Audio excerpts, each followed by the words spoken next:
नमस्कार दोस्तों, सभी को राधे राधे, जय श्री कृष्णा, सभी को राम राम। मैं नरेश कटारा उत्कर्ष क्लासेज में आप सभी का हार्दिक स्वागत करता हूं। आप एकदम स्वस्थ होंगे, शानदार होंगे, मस्त होंगे और अच्छे तरीके से पढ़ रहे होंगे। तो आज हम यहां पर एक टॉपिक पढ़ने वाले हैं और एक अच्छे तरीके से उस टॉपिक को हम समझेंगे। और टॉपिक रहेगा राजस्थान के प्रमुख त्यौहार और मेले। तो राजस्थान के प्रमुख त्यौहार मेले, उनकी कुछ बारीकियां हैं, वो इनको जानेंगे हम। इसके बारे में क्या क्या बातें हैं, उन सभी बातों को जानेंगे। तो इसको पढ़ने के लिए हमें एक तो सबसे पहले जो राजस्थान के त्यौहार मेले टॉपिक होता है, उसको पढ़ने के लिए हमें सबसे पहले थोड़ा सा एक नॉलेज होना चाहिए। और वो नॉलेज होना चाहिए किसकी? तो हमें कैलेंडर की नॉलेज होना चाहिए, जिसमें संवत कहते हैं, जिसको क्या कहते हैं हम? संवत कहते हैं। और संवत होता है वो विक्रम संवत। तो विक्रम संवत के बारे में हम थोड़ा सा नॉलेज होना चाहिए। तो थोड़ी सी पहले तो हम विक्रम संवत के बारे में चर्चा करेंगे और फिर उसके बाद में त्यौहार मेले हैं उन पर डिस्कस करेंगे, चर्चा करेंगे। तो देखो दोस्तों, यहाँ पर अगर हम बात करें तो राजस्थान के प्रमुख त्योहार और मेले हैं, ये टॉपिक है। और उसमें सबसे पहले हम पढ़ेंगे यहाँ पर पंचांग। और पंचांग में संवत, और संवत जो है संवत संवत इसके बारे में हमें नॉलेज होनी चाहिए कि जो संवत है, ठीक है, वो संवत क्या है उसके बारे में हमें पता होना चाहिए। तो संवत के बारे में नॉलेज अति आवश्यक है राजस्थान की कला संस्कृति पढ़ने के लिए, ठीक है। राजस्थान की कला संस्कृति जब पढ़ते हैं तो संवत की नॉलेज होनी चाहिए हमको। और संवत में कौन सा संवत? तो हमें विक्रम संवत, इसकी जानकारी होनी चाहिए। विक्रम संवत, तो विक्रम जो संवत है इसके बारे में हमें नॉलेज होनी चाहिए। इससे हम त्योहार मेले के जो क्वेश्चन है उनको ठीक कर पाएंगे, क्योंकि तिथि का ज्ञान जो है वो जरूरी है और बिना तिथि के कोई त्योहार मेला जो है उसका आयोजन नहीं होगा। तो दोस्तों देखो, यहाँ पर संवत की बात करें हम तो संवत जो है उसमें सबसे पहले हम बात करते हैं पंचांग की। किसकी? पंचांग की। पंचांग, अब पंचांग देखो, इसमें पंचांग में 5 चीज आती हैं, इसलिए इसका नाम क्या रखा गया है? पंचांग रखा गया है। तो पंचांग में 5 चीजें होंगी और पंचांग में जो 5 चीजें होंगी आपके लिए वो आपको पता होना चाहिए कि पंचांग में 5 चीज कौन कौन सी हैं, पंचांग के 5 अंग कौन कौन से हैं। तो देखो, पंचांग के 5 अंग हैं, ठीक है, जिसमें क्या होता है? पंचांग में 5 चीजें क्या होती हैं? तो पहली तो होती है इसमें यहां तिथि। क्या होती है? तिथि। अब तिथि होगी, उस दिन कोई ना कोई क्या होगा? वार होगा। वार, तो तिथि वार, ठीक है, ये एक ही दिन होगा। जिस दिन कोई ना कोई तिथि होगी, जैसे प्रथमा द्वितीया तृतीया, उस दिन कोई ना कोई वार भी होगा। तो तिथि और वार एक ही बात होती है ये। फिर दूसरी बात होती है दोस्तों इसमें, और दूसरी बात क्या होती है? तिथि वार के अलावा यहां महा, महा होता है, ठीक है, महीना, मंथ होता है, ठीक है। तिथि और वार, तिथि कितनी होती हैं? एक महीने में तिथि जो होती हैं उनकी तिथियों की संख्या जो होती है वो संख्या होती है 30। और वैसे तिथियां जो होती हैं वो तिथियां 16 ही होती हैं। प्रथमा द्वितीय तृतीया ऐसे वो 16 तिथि होती है। लेकिन तिथि एक महीने में कितनी होंगी? तो एक महीने में जो तिथि होंगी वो संख्या होगी उनकी 30। और वार जो है, वार, वार कितने होते हैं? तो 7 वार होते हैं। रविवार, सोमवार, मंगलवार, ऐसे जो वार होंगे वो कितने होंगे? 7 होंगे, ठीक है। और तिथियों की संख्या कितनी होगी? 30। और वैसे अगर हम देखें तिथियां कितनी होती हैं, तो तिथियां जो होती हैं वो तिथियां कितनी होती हैं? तो तिथियां एक महीने में तो 30 होंगी और वैसे टोटल 16 होती हैं, क्योंकि 2 पक्ष होते हैं और 2 पक्षों में जो शुक्ल पक्ष है, कृष्ण पक्ष है, उनमें 15-15 तिथियां हो जाएंगी, ठीक है। तो कॉमन जो होंगी वो 14 कॉमन होंगी उनमें, जैसे प्रथमा द्वितीय तृतीय चतुर्दशी तक एक अमावस्या होगी और एक पूर्णिमा होगी। तो 14 तो कॉमन हो गई, ठीक है, और एक पूर्णिमा और एक अमावस्या। तो ऐसे तिथियों की संख्या कितनी हो जाएगी? 16। और एक महीने में कितनी हो जाएंगी? 30 हो जाएंगी। महा, महा कितने होते हैं? एक वर्ष में 12 माह होते हैं, ठीक है। तिथि होती है, महा होता है। तीसरा क्या होता है? तो तीसरा होता है वर्ष। और वर्ष को क्या कहते हैं? इसमें संवत कहते हैं। क्या कहते हैं? संवत कहते हैं, ठीक है। तो संवत होगा। और चौथी जो चीज है वो क्या होगी? तो चौथी होगी ग्रह। और ग्रहों की संख्या कितनी है? 9, ठीक है। और पांचवी चीज होगी क्या? नक्षत्र। और नक्षत्र जो हैं उनकी संख्या कितनी होती है? तो एक महीने में लगभग 27 नक्षत्र होते हैं। 27 नक्षत्र होते हैं। तो ये हमें पता होना चाहिए, ठीक है। पंचांग में 5 चीजें ये होती हैं: तिथि, तिथि वार, ठीक है, महा, वर्ष, संवत, ग्रह और नक्षत्र। नक्षत्रों की संख्या 27 होती है, ग्रहों की संख्या 9 होती है।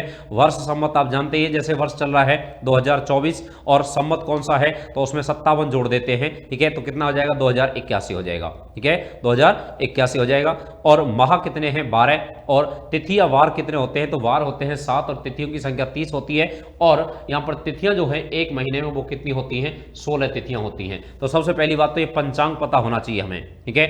अब विक्रम संवत की अगर हम बात करें दोस्तों, तो विक्रम जो संवत है, विक्रम संवत, इसकी चर्चा करें तो देखो विक्रम संवत और विक्रम संवत के लिए क्या होना चाहिए कि विक्रम जो संवत है इसकी सबसे पहले बात की अन्य क्या नाम है इसका, तो अन्य नाम क्या है, तो विक्रम संवत का जो अन्य नाम है इसका अन्य नाम, तो अन्य नाम इसका क्या है, तो अन्य नाम है विक्रम संवत का और अन्य नाम क्या है, इसको कहते हैं हिंदी संवत।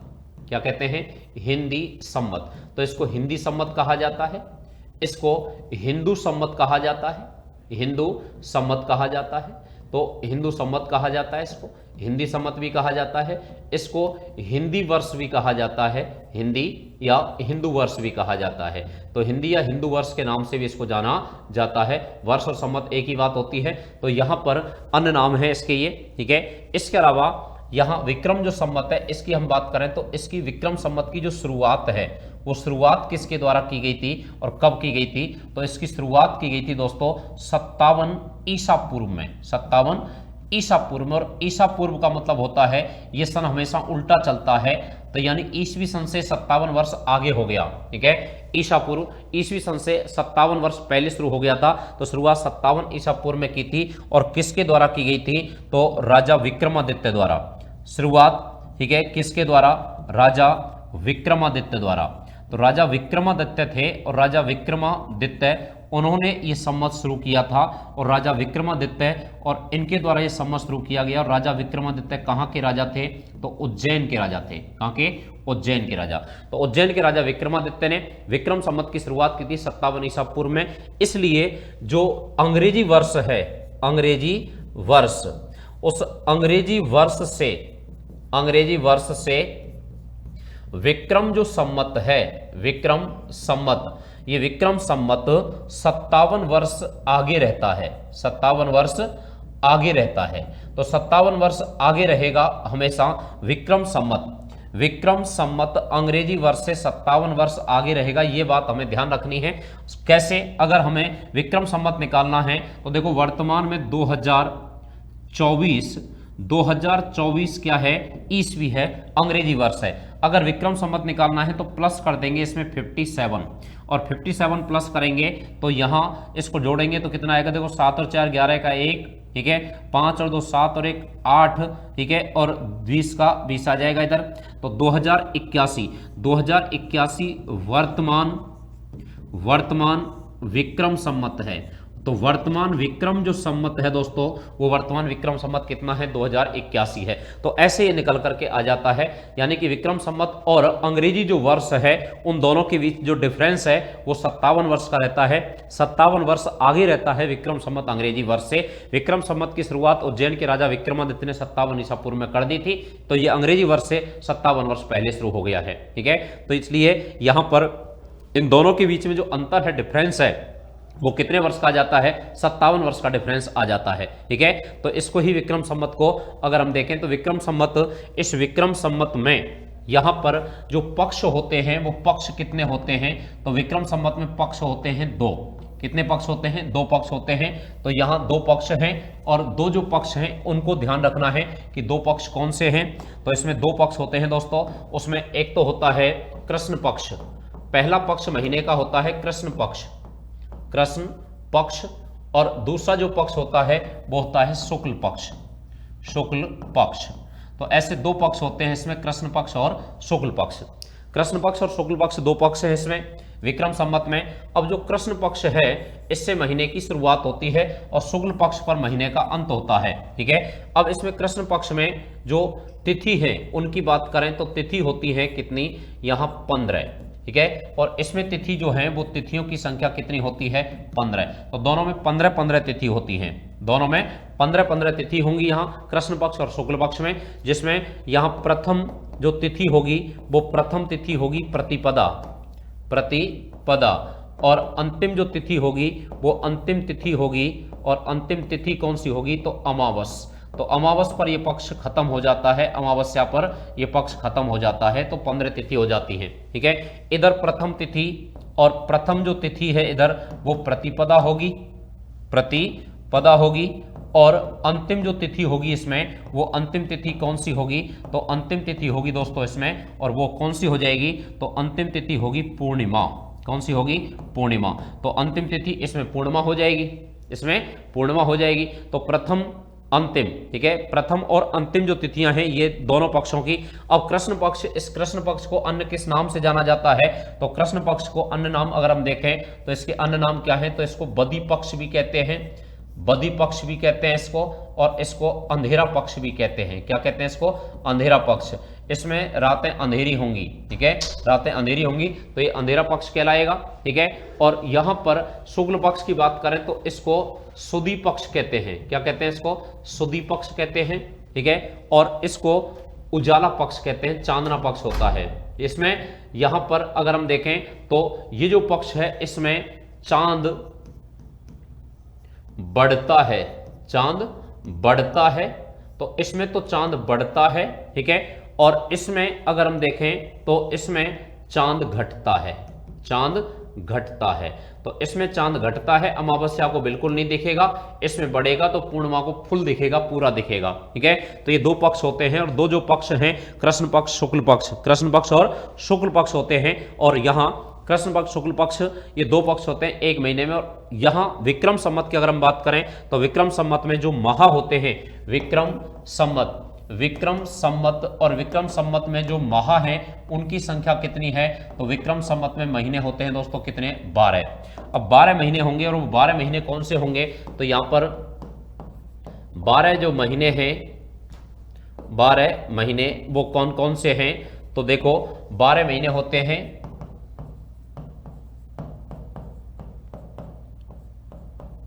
12 माह होते हैं इसमें। और 12 जो माह हैं उसमें देखो 12 जो महीने हैं उसमें पहला महीना होता है चैत्र, दूसरा होता है वैशाख, तीसरा होता है ज्येष्ठ, फिर आषाढ़,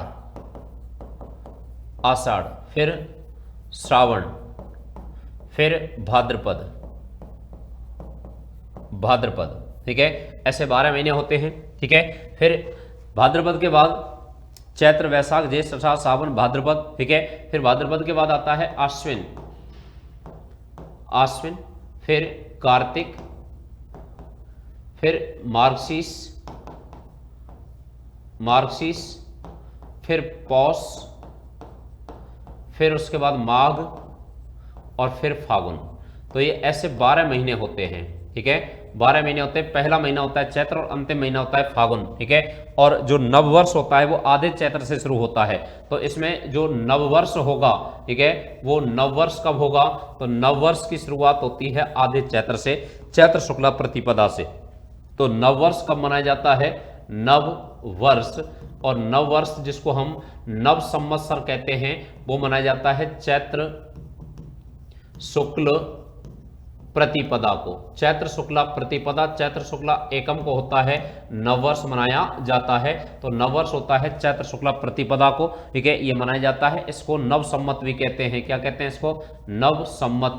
तो नया संवत जो शुरू होता है यहाँ विक्रम संवत में, हिंदी पंचांग में, वो चैत्र शुक्ला प्रतिपदा को होता है, यहाँ से शुरुआत होती है। ये 12 महीने होते हैं। और ये जो 12 महीने हैं, अब अगर हम बात करें तो ये 12 महीने प्रत्येक 2 वर्ष बाद तीसरे वर्ष में अधिक वर्ष होता है, उसमें 13 महीने हो जाते हैं, उसमें एक माह डबल हो जाता है, क्योंकि पूरा चंद्रमास कभी भी 30 दिन का नहीं होता है, तिथियां घटती बढ़ती हैं, इसलिए चंद्रमास लगभग 27.5 या 28 दिन के बीच का रह जाता है, 27-28 में। तो एवरेज जो है वो लगभग 27-28 का आता है। इसलिए प्रत्येक 2 वर्ष बाद तीसरे वर्ष में हम क्या करते हैं, एक नया महीना जोड़ देते हैं, जिसको अधिक वर्ष कहते हैं, अधिक मास कहते हैं। तो 2 वर्ष बाद 13 महीने हो जाते हैं। 2 वर्ष बाद तीसरे वर्ष में कितने महीने होंगे? 13 महीने होंगे। तो ये तो बात थी पंचांग की। अब अगर हम बात करें त्योहारों की, तो त्योहार जो है उनकी हम शुरुआत करते हैं चैत्र से। चैत्र को पहला जो होता है वो नव संवत्सर होता है, और वहां से शुरुआत होती है त्योहारों की।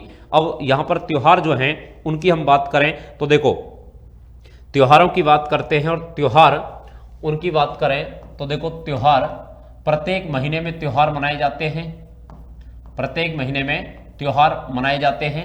अब त्योहार जो हैं वो प्रमुख त्योहार कौन से हैं उनकी बात करें तो देखो, यहां चैत्र माह से हम जब शुरुआत करते हैं चैत्र माह में, और चैत्र माह में नया वर्ष शुरू होता है।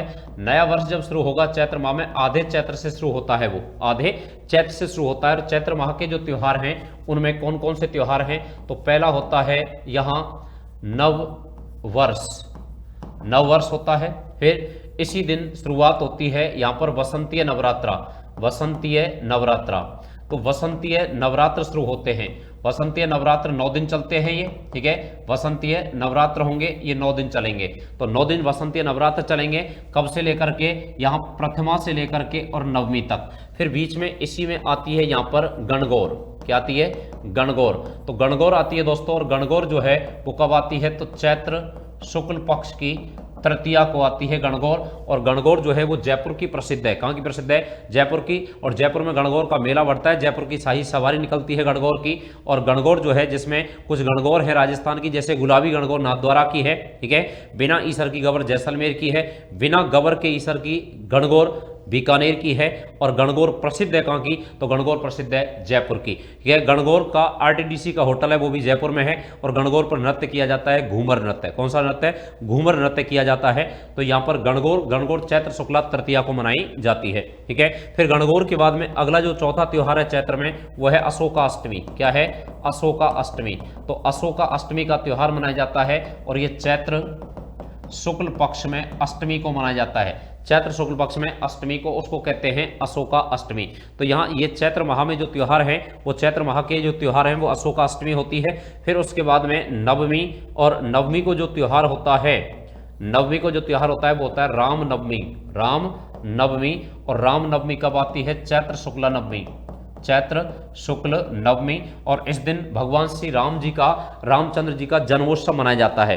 तो भगवान श्री कृष्ण का जो जन्म है वो तो कृष्ण जन्माष्टमी को है, और रामचंद्र जी का जो जन्म है वो राम नवमी को है। और राम नवमी कब आती है? ये चैत्र शुक्ला नवमी। और इस समय चैत्र शुक्ला नवमी वसंतीय नवरात्र समाप्त होते हैं, और राम नवमी का त्योहार मनाया जाता है। और फिर उसके बाद में छठवीं बात करें हम, तो अगला जो त्योहार है वो आता है यहाँ पर हनुमान जन्मोत्सव। हनुमान जन्मोत्सव।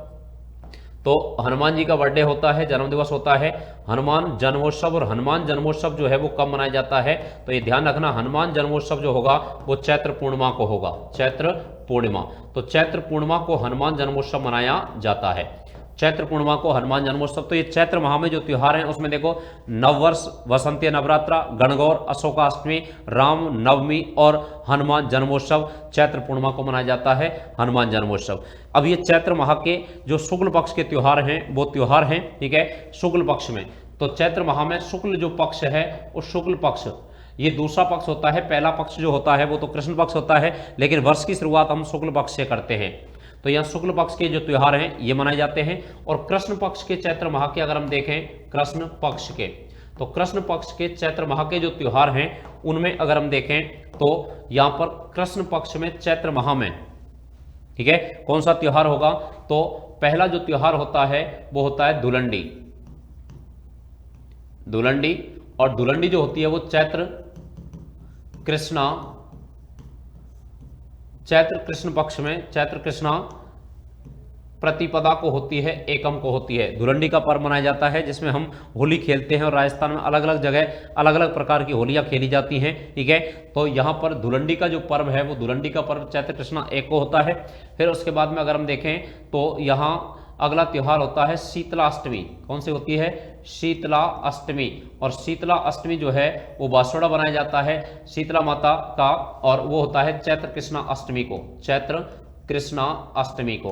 तो चैत्र कृष्णा अष्टमी को शीतला अष्टमी का पर्व मनाया जाता है। तो ये शीतला अष्टमी को, चैत्र कृष्णा अष्टमी को शीतला अष्टमी का पर्व मनाते हैं। तो ये जो त्योहार हैं ये चैत्र माह के त्योहार, ठीक है, और चैत्र माह में ये त्योहार मनाए जाते हैं। अब यहाँ अगर हम देखें मेले कौन से बढ़ते हैं, तो देखो यहाँ पर जो वसंतीय नवरात्र हैं उनमें देवियों के मेले बढ़ते हैं। तो यहाँ पर देवी जो हैं उन देवियों के क्या भरेंगे? मेले भरेंगे। तो देवियों के मेले बढ़ते हैं, जैसे जीर्ण माता का मेला है, ठीक है, करणी माता का मेला है, दोनों नवरात्रों में भरेगा, ठीक है। गणगौर का मेला है, और गणगौर का मेला जो है वो यहाँ भरेगा। और गणगौर का मेला कहाँ का प्रसिद्ध है? जयपुर का प्रसिद्ध है। कहाँ का? जयपुर का प्रसिद्ध है, ठीक है। हनुमान जी, और हनुमान जी के मेले चैत्र पूर्णिमा को बढ़ते हैं, जिसमें एक तो सालासर बालाजी मेला, सालासर बालाजी मेला। तो सालासर बालाजी का जो मेला है ये सालासर बालाजी मेला बढ़ता है यहाँ पर। और इसके अलावा मेहंदीपुर बालाजी मेला, मेहंदीपुर बालाजी मेला। तो मेहंदीपुर बालाजी का जो मेला है वो मेहंदीपुर बालाजी ये मेला बढ़ता है। तो मेहंदीपुर बालाजी का मेला, तो ये मेले यहाँ पर बढ़ते हैं। तो त्योहार और मेले हम दोनों की बात कर रहे हैं साथ में, तो यहाँ पर ये मेले बढ़ते हैं। और शीतलाष्टमी का जो मेला है ये बढ़ता है सील डोंगरी में। कहाँ पे? सील डोंगरी में। और सील डोंगरी जो है वो कहाँ पर है? चाकसू में। तो सील डोंगरी चाकसू में ये मेला बढ़ता है। और सील डोंगरी चाकसू कहाँ पर है दोस्तों? तो ये जयपुर में है। तो सील डोंगरी चाकसू जयपुर में ये मेला बढ़ता है। तो यहाँ पर चैत्र माह के ये त्योहार और मेले जो हैं उनकी हमने बात की है। चैत्र माह के, केवल किसके? चैत्र माह के त्योहार और मेले हैं उनकी हमने यहाँ पर बात की है। आगे हम बात करें यहाँ अगले महीने की, तो अगला जो महीना है वो कौन सा महीना? तो अगला महीना वैशाख का। ठीक है, चैत्र के बाद कौन सा महीना आता है? वैशाख माह। वैशाख माह। और वैशाख जो माह है उस वैशाख माह में अगर हम देखें तो वैशाख माह में यहाँ पर जो त्योहार हैं, तो पहले कृष्ण पक्ष आता है। और कृष्ण जो पक्ष है, कृष्ण पक्ष है, उसमें यहाँ पर एक त्योहार मनाया जाता है, उसको कहते हैं धींगा गणगौर। धींगा या बैतमार गणगौर कहते हैं इसको, बैतमार गणगौर। तो धींगा या बैतमार गणगौर। अब गणगौर जो थी अभी हमने देखी थी, गण और गौर दो हैं उसमें। गण शिव का प्रतीक है और गौर गौरा पार्वती का प्रतीक है, शिव पार्वती की पूजा की जाती है उसमें। अब धींगा बैतमार गणगौर है और ये कब मनाई जाती है? तो वैशाख कृष्ण पक्ष में, वैशाख कृष्ण पक्ष में, और ये तृतीया को मनाई जाती है। वैशाख कृष्णा तृतीया को मनाई जाती है। और यहाँ ये प्रसिद्ध कहाँ की है? तो ये प्रसिद्ध है कहाँ की दोस्तों? तो ये मारवाड़ की प्रसिद्ध है, मारवाड़ में मनाई जाती है। और इसके अलावा जोधपुर में जोधपुर तो है ही मारवाड़ में, ठीक है। इसके अलावा ये उदयपुर में मनाई जाती है। तो उदयपुर और मारवाड़ की धींगा गणगौर का त्योहार है, बैतमार गणगौर का त्योहार है, ये मनाया जाता है। और इसमें पूजा की जाती है किसकी? तो पूजा की जाती है इसमें कुंवारी गौरा की, कुंवारी गौरा की। तो कुंवारी गौरा जो है उनकी क्या की जाती है? इसमें पूजा की जाती है, ठीक है। धींगा या बैतमार गणगौर में मारवाड़ उदयपुर की प्रसिद्ध है। वैशाख कृष्णा तृतीया को ये मनाई जाती है, धींगा या बैतमार गणगौर।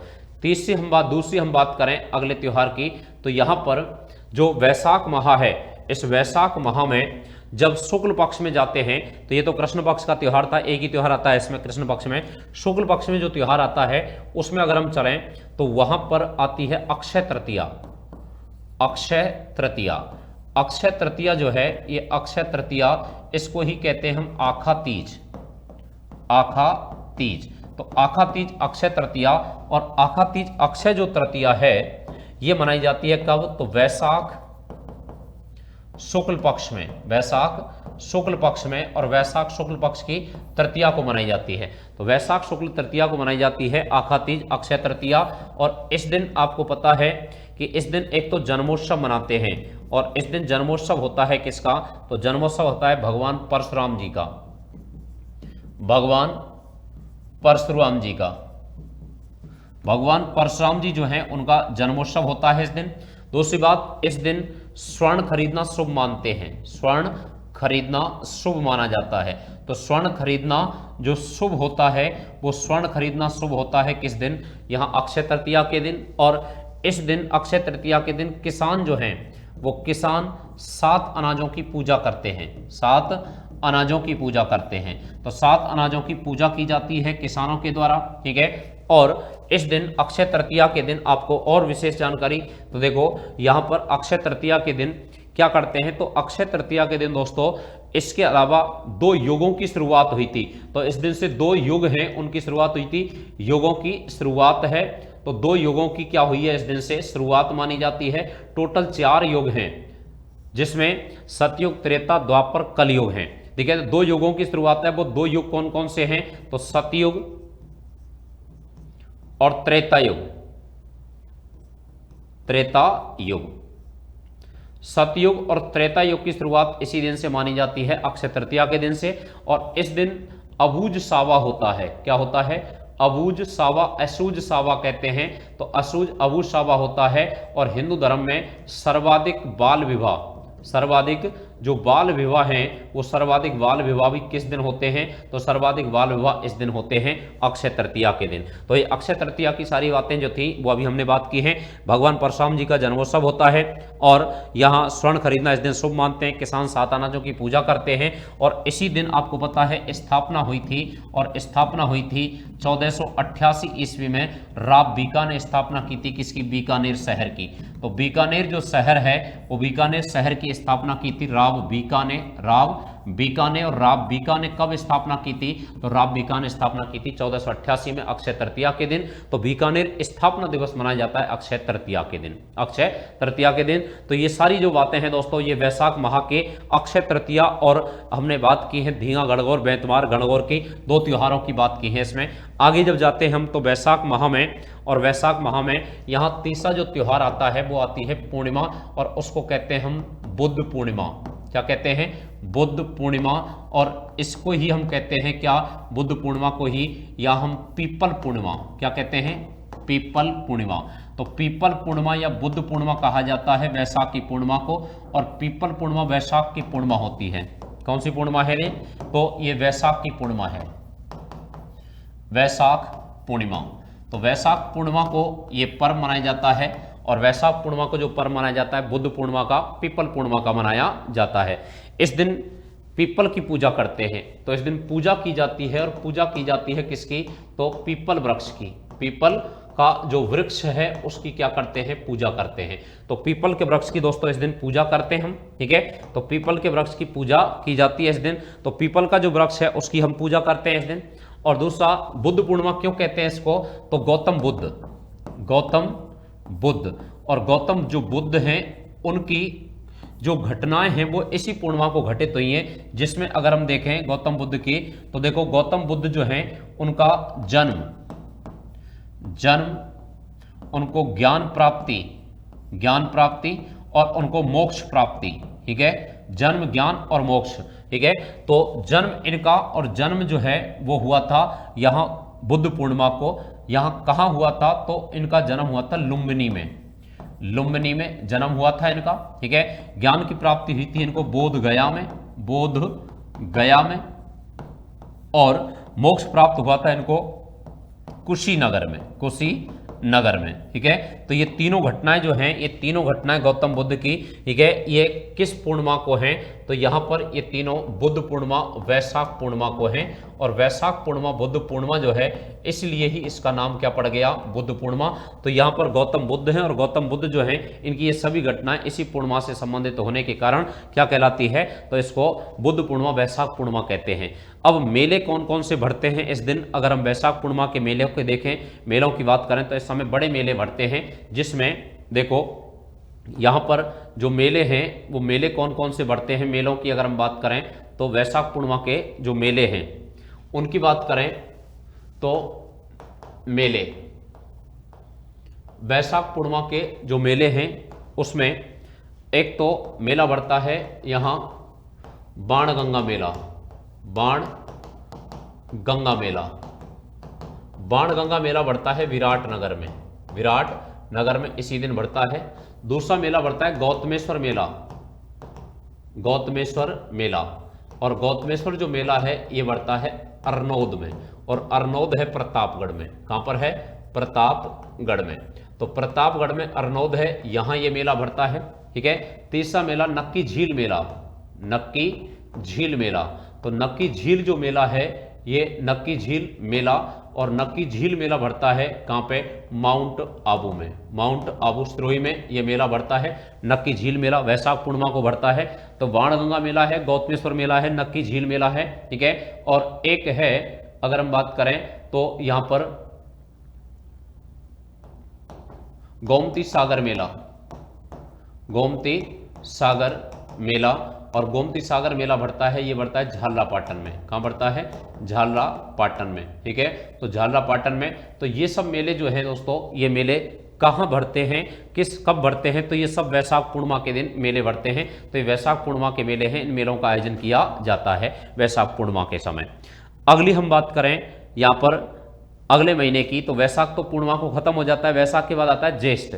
ठीक है, तो ज्येष्ठ माह जो है, उस ज्येष्ठ माह में कौन से पर्व मनाए जाते हैं, तो ज्येष्ठ माह, और ज्येष्ठ जो माह है उस ज्येष्ठ माह में जो पर्व मनाए जाएंगे उसमें कौन कौन से पर्व हैं, ज्येष्ठ माह के जो पर्व हैं वो कौन से पर्व हैं, तो ज्येष्ठ माह में कौन से पर्व मनाए जाते हैं उनकी बात करें तो देखो, ज्येष्ठ माह और ज्येष्ठ माह में जो पर्व होंगे उनमें ज्येष्ठ माह में सबसे पहले हम बात करें तो ज्येष्ठ माह में कृष्ण पक्ष में पर्व नहीं होता है। ठीक है, ज्येष्ठ माह में कृष्ण पक्ष में जो है पर्व नहीं होता है।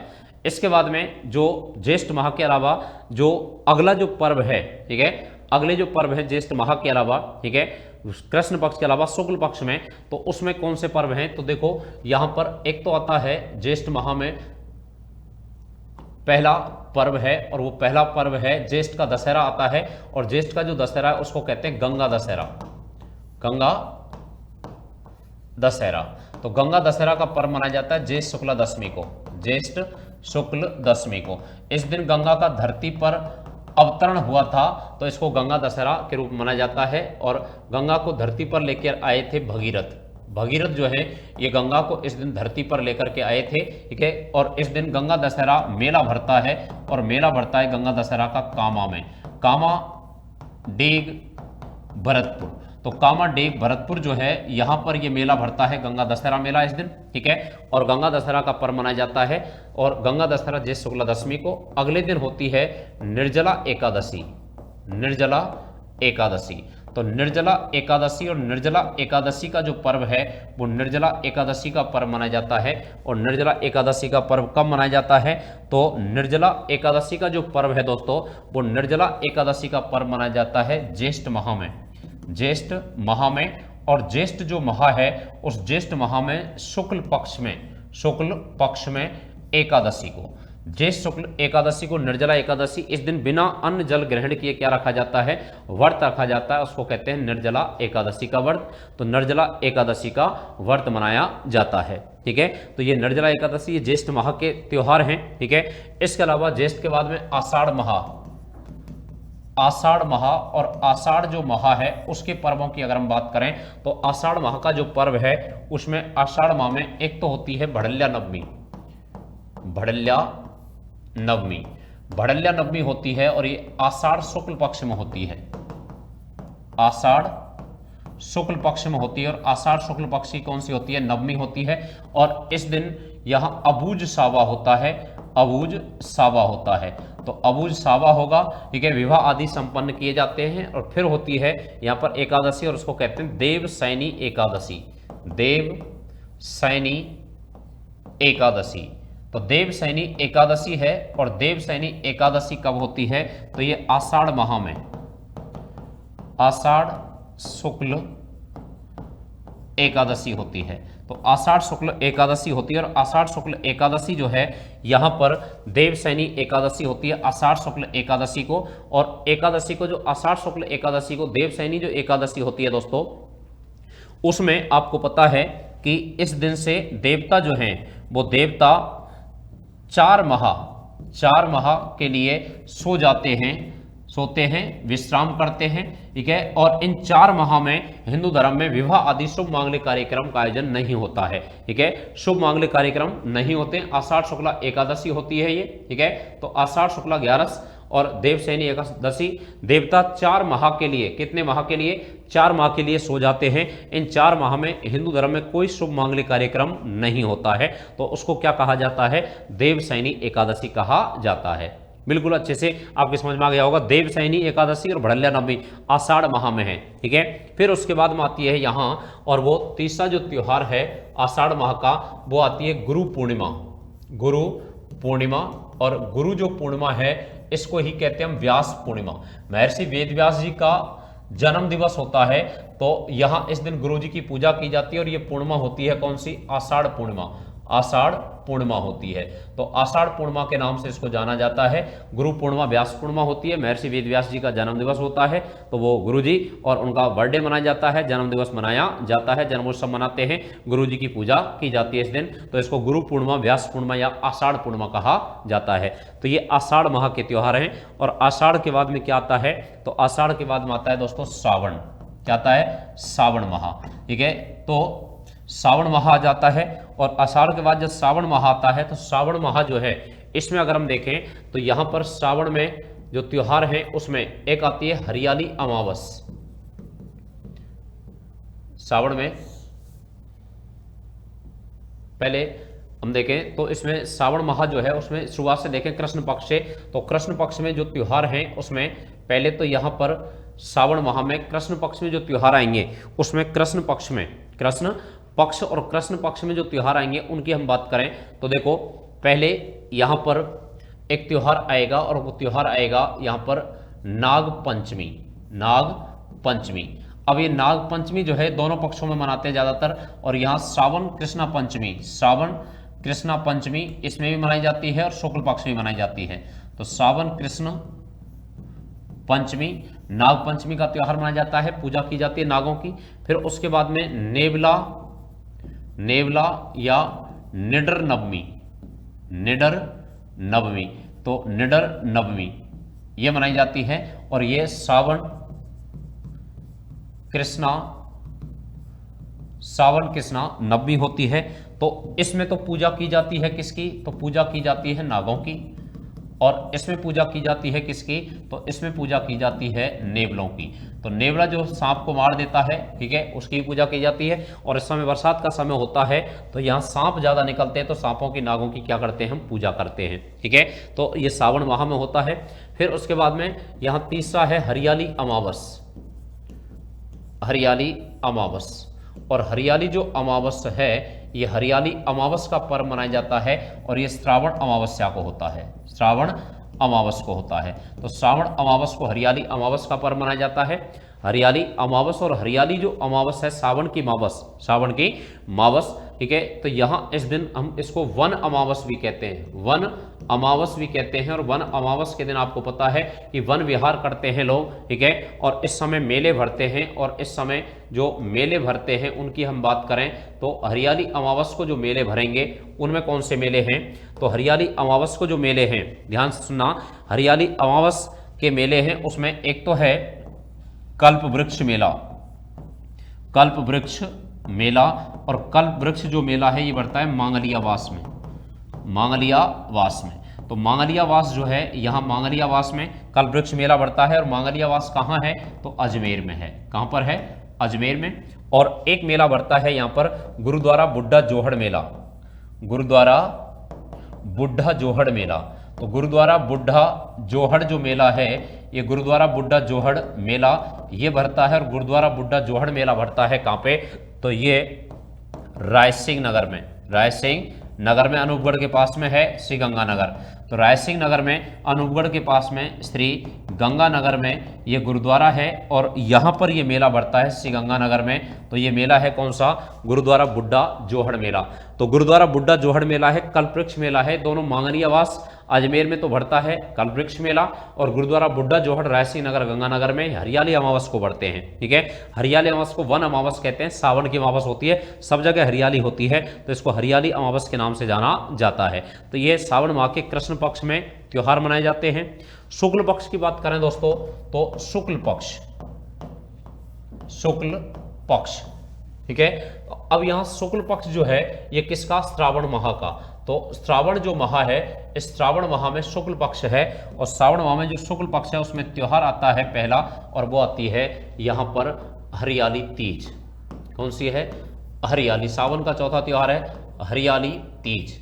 और हरियाली जो तीज है ये हरियाली तीज मनाई जाती है, हरियाली तीज मनाई जाती है। और हरियाली जो तीज है, हरियाली तीज, इसका पर्व मनाया जाता है हरियाली तीज का। और हरियाली तीज कब मनाई जाती है, तो श्रावण शुक्ल